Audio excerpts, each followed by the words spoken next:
ಇಲ್ಲಿ ನಾವು ಒತ್ತಾಯ ಮಾಡ್ತಾ ಇದ್ದೇವೆ, ನೀವು ಎಷ್ಟು ಹಣವನ್ನು ಬಳಸ್ಕೊಂಡಿದ್ದೀರಿ, ಕೂಡಲೇ ಹಣವನ್ನು ಹಿಂದಿರುಗಿಸಬೇಕು. ಮಹಾರಾಷ್ಟ್ರದ ಮಾದರಿನಲ್ಲಿ ಏಕ ಗವಾಕ್ಷಿ ಯೋಜನೆಯನ್ನು ಜಾರಿ ಮಾಡಬೇಕು ಅಂತೇಳಿ ಮನವಿ ಮಾಡ್ತಾ ಇದ್ದೀವಿ. ಸರ್ಕಾರದ 39 ಇಲಾಖೆಗಳಿಗೆ ದಲಿತರ ಹಣವನ್ನು ಕಳಿಸ್ಕೊಟ್ಟಿದೆ. ಎಲ್ಲ ಇಲಾಖೆಗಳು ಶೇಕಡ 80ರಷ್ಟು ಹಣವನ್ನು ದುರುಪಯೋಗ ಮಾಡ್ಕೊಂಡಿದ್ದೇವೆ. ಇದು ಬಹುದೊಡ್ಡ ಮೋಸ ಅನ್ನೋ ಮಾತನ್ನು ನಾವು ಹೇಳೋಕ್ಕೆ ಇಷ್ಟಪಡ್ತೇವೆ. ಮಹಾರಾಷ್ಟ್ರದ ಮಾದರಿಯಲ್ಲಿ ಏಕ ಗವಾಕ್ಷಿ ಯೋಜನೆಯನ್ನು ಅಂದರೆ 39 ಇಲಾಖೆಗಳಿಗೆ ಕೊಡೋ ಹಣವನ್ನು ಒಂದೇ ನಿರ್ದೇಶನಾಲಯವನ್ನು ಮಾಡಿ ಏಕಗವಾಕ್ಷಿ ಯೋಜನೆ ಸಿಂಗಲ್ ವಿಂಡೋ ಸಿಸ್ಟಮನ್ನು ತಂದು ದಲಿತರ ಅಭಿವೃದ್ಧಿಯನ್ನು ಮಾಡಬೇಕು.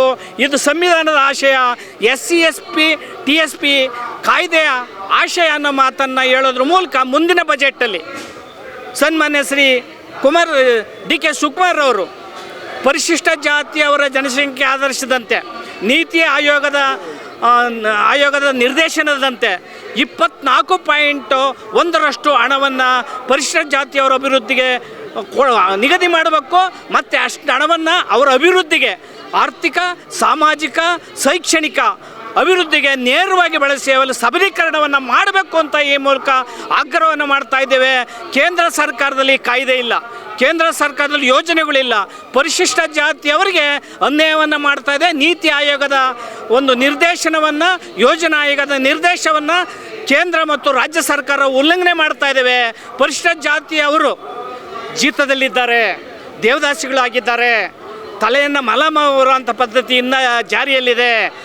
ಅವರಿಗೆ ಭೂರಹಿತರಾಗಿದ್ದಾರೆ, ಕೂಲಿ ಕಾರ್ಮಿಕರಾಗಿದ್ದಾರೆ, ಭೂಮಿಗಳಿಲ್ಲ, ಅವ್ರ ಮೇಲೆ ಕೊಲೆ, ದೌರ್ಜನ್ಯ, ಅತ್ಯಾಚಾರ ಅವ್ಯತವಾಗಿ ಇಡೀ ರಾಜ್ಯಾದ್ಯಂತ ನಡೀತಾ ಇದೆ. ವರ್ಷಕ್ಕೆ 2,000 ದೌರ್ಜನ್ಯಗಳು, ಕೊಲೆಗಳು ರಾಜ್ಯದಲ್ಲಿ ಪರಿಶಿಷ್ಟ ಜಾತಿಯವ್ರ ಮೇಲೆ ಆಗ್ತಾ ಇದೆ. ಸ್ವತಂತ್ರ ಬಂದು 75 ವರ್ಷಗಳಿಂದ ನೀವು ಯಾವುದೇ ಅಭಿವೃದ್ಧಿಗಳನ್ನು ಮಾಡಿಲ್ಲ.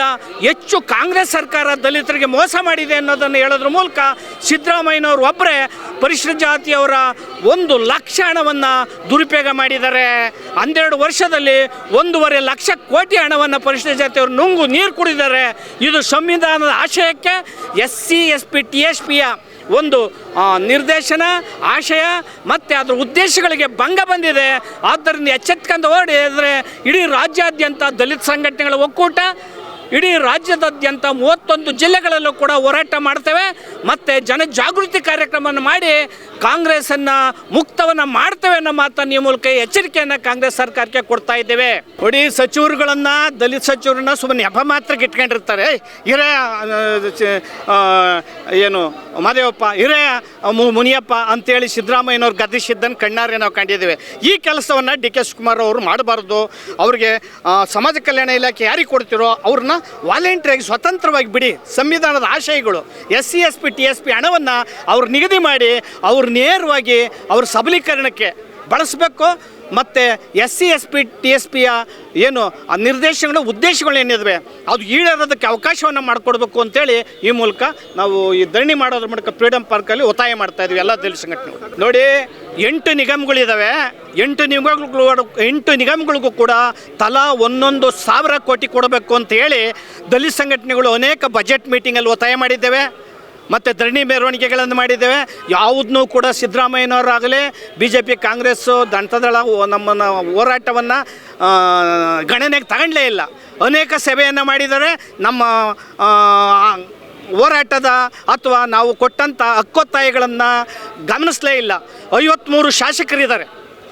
ಅಂದರೆ ಪರಿಶಿಷ್ಟ ಜಾತಿ, ಪರಿಶಿಷ್ಟ ವರ್ಗಗಳಲ್ಲಿ 53 ಶಾಸಕರು ಕೂಡ ಒತ್ತಾಯ ಮಾಡಿದರೂ ಕೂಡ ಅವ್ರ ಮಾತುಗಳನ್ನು ಗಣ್ಯ ಎತ್ಕೊಂಡಿಲ್ಲ. ಬರೀ ಮಾದೇವಪ್ಪ ಮುನಿಯಪ್ಪನವ್ರು ಅಷ್ಟೇ ಅಲ್ಲ, 53 ಶಾಸಕರ ಒತ್ತಾಯಗಳನ್ನು, ಕರ್ನಾಟಕದ ಎಲ್ಲ ದಲಿತ ಸಂಘಟನೆ ಒತ್ತಾಯಗಳನ್ನು ಯಾವುದೇ ಕಾಂಗ್ರೆಸ್ಸು BJP ಇದ್ದಂತಳ ಅವರು ಗಣನೆಗೆ ತಗೊಂಡಿಲ್ಲ. ಇದು ಸಂವಿಧಾನದ ಆಶಯಕ್ಕೆ, ಪ್ರಜಾಪ್ರಭುತ್ವಕ್ಕೆ ಬಹುದೊಡ್ಡ ಅಪಾಯ ಅಂತೇಳಿ ಈ ಸಂದರ್ಭದಲ್ಲಿ ಮನವಿ ಮಾಡ್ತಾಯಿದ್ದೆ.